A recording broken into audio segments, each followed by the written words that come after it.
Hello Honey's, நான் உங்கள் woodland angel. எங்கேயும் காதல் எப்போதும் காதல் அப்படின்ற சீரீஸோட அடுத்த பார்ட் தான் பார்க்க போகிறோம். இந்த பார்ட்டில் நம்ம மீகு வந்துட்டு அந்த மேனுவலை வந்து அவங்க அப்பா அம்மாட்ட கொடுக்குறாங்க. அதாவது நம்ம ஹீரோயினோட அப்பா அம்மாட்ட அவங்க வந்துட்டு இந்த மேனுவலை பார்க்குறதுக்கு கொஞ்ச நேரத்துக்கு முன்னாடி தான் பேசிகிட்டு இருந்திருப்பாங்க. இந்த மாதிரி ஹீரோயினுக்காக கல்யாணத்துக்கு டைம் ஆயிடுச்சுன்னு சொல்லிட்டு செய்தி வந்துருச்சு. ஆனால் இப்போ தான் நம்ம ஹீரோயின் அகாடமி அப்படின்னு சொல்லிட்டு வருத்தப்பட்டு இருக்கும்போது தான் மீகு இந்த மேனுவலை கொடுத்துருப்பாரு. அதை பார்த்தோன்னே ஜியான்னு சொல்கிறாரு, அந்த பெல்லை வந்து சீல் பண்ணுறதுக்காக ஹீரோயின் மட்டும் தனியாக போயிருக்காங்க, அதனால தான் அவங்கள காணோம் அப்படின்னு சொல்லிட்டு. அதை கேட்டோன்னே ஹீரோயினோட அம்மா வந்துட்டு அழுகுறாங்க. அப்போ அவங்க இறந்துட்டாங்களா அப்படின்னு சொல்லிட்டு. அப்போ வந்து அவங்க அப்பா சொல்கிறாங்க, இல்லைம்மா நம்ம இறந்தோன்னா நம்மளுக்கு ஒரு சிக்னல் கிடைக்கும், அதை வச்சு நம்ம தெரிஞ்சுக்கலாம். ஆனால் இன்னும் அந்த ஸ்மெல்லு வரல அப்படின்றதுனால நம்ம ஹீரோயினுக்கு ஒன்றா இருக்காது அப்படின்னு சொல்லிட்டு இவங்க சொல்கிறத கேட்டோன்னே நம்ம ஃபோர்த் பிரதர் இருந்துட்டு, கண்டிப்பாக நம்ம ஹீரோயினுக்கு ஒன்றா இருக்காமல் வருத்தப்படாதீங்க அப்படின்னு சொல்லிட்டு இருக்காங்க. அதே நம்மளுடைய பைஃபன்ச்சு வந்துட்டாங்க. இங்கே வந்து நம்மளுடைய தீஜினோட குவார்ட்டர்ஸ்க்கு வெளியே உட்காந்துருக்காங்க. அதை வந்து செங்கியோ அப்படின்னு சொல்லிட்டு ஒரு லார்டும் பார்க்குறாங்க. அவங்களும் இங்கே இருக்க ஒரு லார்ட் தான்.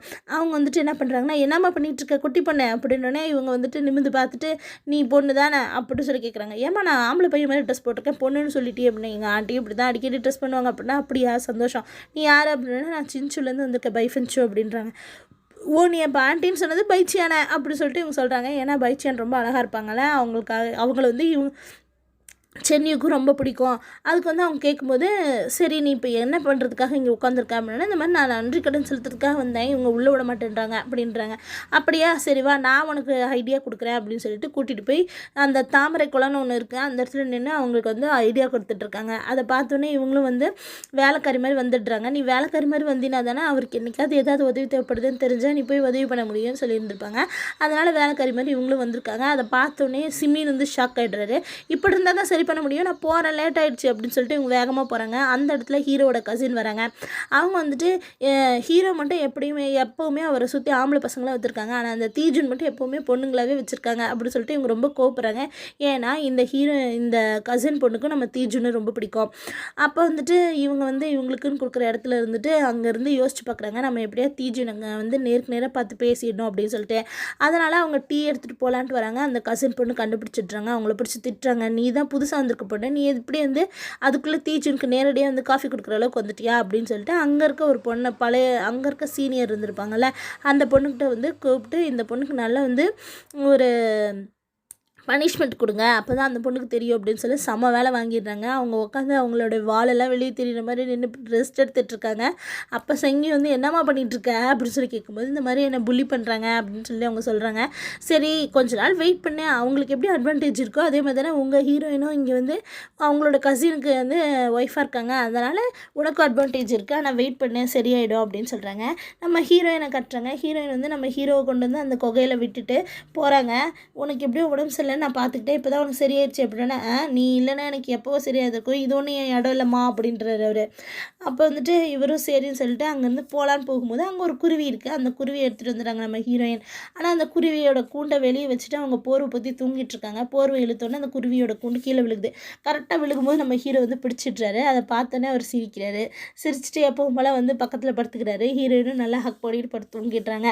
அப்போ வந்து ஹீரோ நினச்சி பார்க்குறாரு, 3 மாதம் ஆகுது, நான் தினமும் நைட்டு வந்து உன் கூட படுத்து தூங்கிட்டு இருக்கேன், நீ என்ன ஹக் பண்ணி தூங்கிட்டு இருக்க, ஆனால் நான் உன்னை கல்யாணம் பண்ணிக்க முடியாது, அந்த டைமில் நீ இன்னொருத்தவங்களை இப்படி பிடிச்சி தூங்கிட்டு இருப்ப அப்படின்றத நினைக்கும் போதே எனக்கு பயமாக இருக்குது அப்படின்னு நினச்சி பார்த்துட்டே தூங்குறாரு.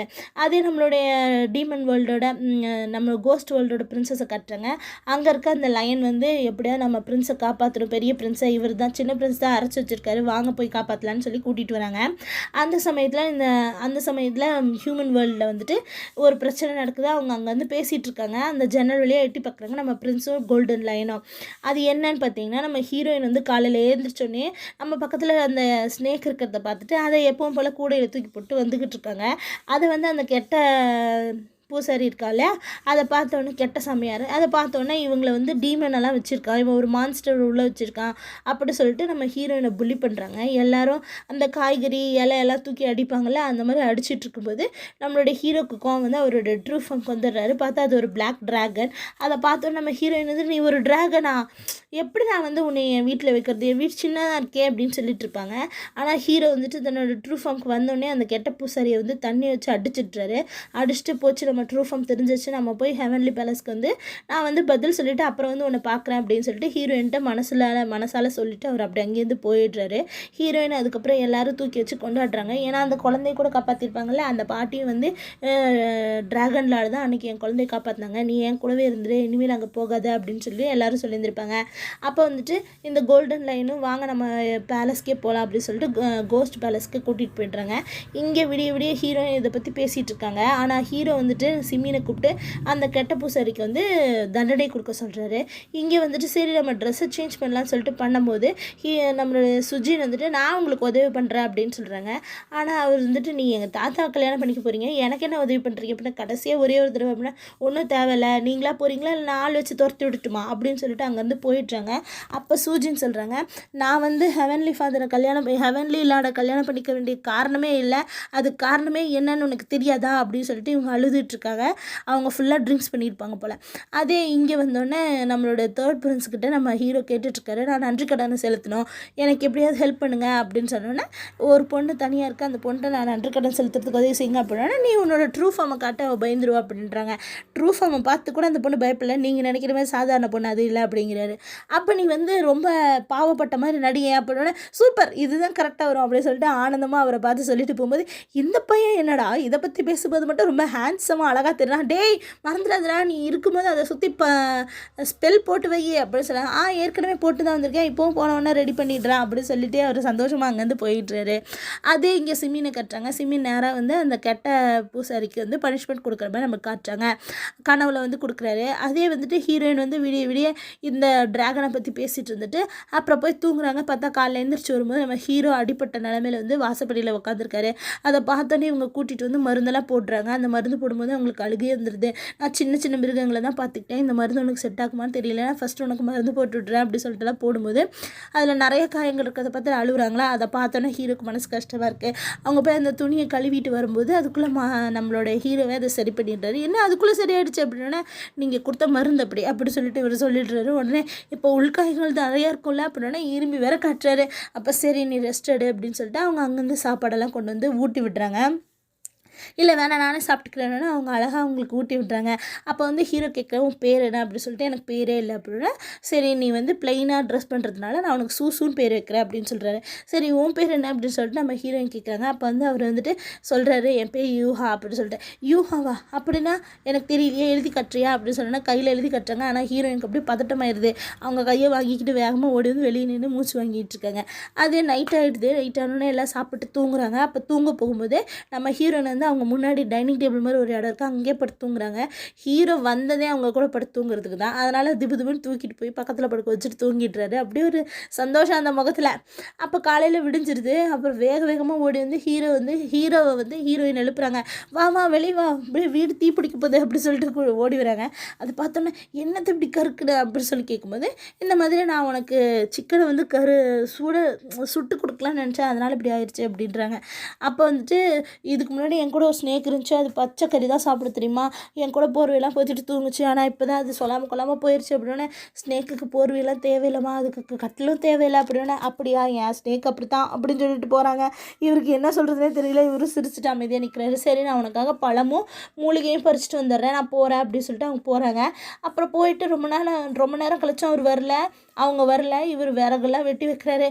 கொஞ்ச நேரம் கழிச்சு பார்த்தா நம்ம ஹீரோயின் வந்துட்டு ஹீரோயினை காணணுன்னா ஹீரோவே தேடிட்டு வந்துடுறாரு. பார்த்தா அவங்க காட்டுக்குள்ளே சுற்றிக்கிட்டு இருக்காங்க. என்னம்மா இவ்வளோ நேரம் ஆகியும் நீ வரலையா, அதான் தேடிட்டு வந்தேன் அப்படின்றாரு. உனக்கு உடம்பு எப்படி இருக்குது அப்படின்னு கேட்குறாங்களா. அது வந்து அப்படின்னு சொல்லிட்டுறாரு. அப்புறமா அமைதியாகிடுறாங்க. அப்போ வந்து ஹீரோயின் சொல்கிறாங்க, இந்த காட்டுக்குள்ளே நான் 8 நாள் கூட தொலைஞ்சிருக்கேன் தெரியுமா அப்படின்னா. என்னது 8 நாள் தொலைஞ்சிருக்கியா, சரி நீ எப்படி நடந்து வந்த, உடம்பு முடியாமல் இருந்ததே அப்படின்னே. சரி நீ இருட்டு கட்டுற மாதிரி இருக்குது, நம்ம இனிமேல் நடந்து போக முடியாது, அதனால் நம்ம இன்றைக்கி நைட் இங்கே இருந்தெல்லாம் போய் விறகு எடுத்துகிட்டு வா அப்படின்னோடனே இவங்க அதை மறந்துடுறாங்க. கேட்க வந்த கேள்வியவே உடனே போய் விறகு எடுத்துகிட்டு வந்துடுறாங்க. அப்போ அங்கே வந்தோடனே சொல்கிறாங்க இங்கே ஹியூமன்ஸே இல்லை, நீ மட்டும் எப்படி இருக்க அப்படின்ற மாதிரி ஹீரோயின் வந்து சொல்கிறாங்க. ஹியூமன்ஸே இல்லாமல் இது இடம் இப்படி தான் இருக்குது அப்படின்ட்டு. அப்போ வந்து ஹீரோ வந்து அந்த கதையை சொல்ல ஆரம்பிக்கிறேன். நீங்கள் ஒரு கோல்டன் லைன் இருந்துச்சு, அதனால தான் இங்கே ஹியூமன்ஸ் கிடையாது, அது வந்து பிடிச்சி சாப்பிட்ருச்சு எல்லாரையும் அப்படின்னு சொல்லிட்டு இருக்கும்போது ஹீரோயினுக்கு அப்படியே தூக்கம் வருது. இருந்தாலும் நீ கதை சொல்லி நான் கேட்குறேன் அப்படின்னு சொல்கிறாங்க. இவங்களும் சொல்லிக்கிட்டே இருக்காங்க. அவங்க தூங்கி விழ போகும்போது நம்ம ஹீரோ வந்து அதை பிடிச்சிட்டு சொல்கிறாரு, அந்த டிராகன் வந்து கடைசியில் உன்னை சந்திச்சிச்சு, உன் மேலே அது காதலில் விழுந்துருச்சு, உனக்காக அது வாழ்கிறதுக்கு ரெடி ஆயிடுச்சு அப்படின்னு சொல்லிக்கிட்டு இருக்காரு. ஹீரோயின் நல்லா தூங்கிட்டாங்க. படுக்க வச்சு போர்வையெல்லாம் போற்றி விட்டு இவரும் பக்கத்துலேயே படுத்து தூங்கிட்டுறாரு. இதோட இந்த எபிசோட் முடியுது. அடுத்தடுத்த எபிசோட பக்கத்துக்கு என் சேனலை சப்ஸ்கிரைப் பண்ணுங்கள். தேங்க்யூ.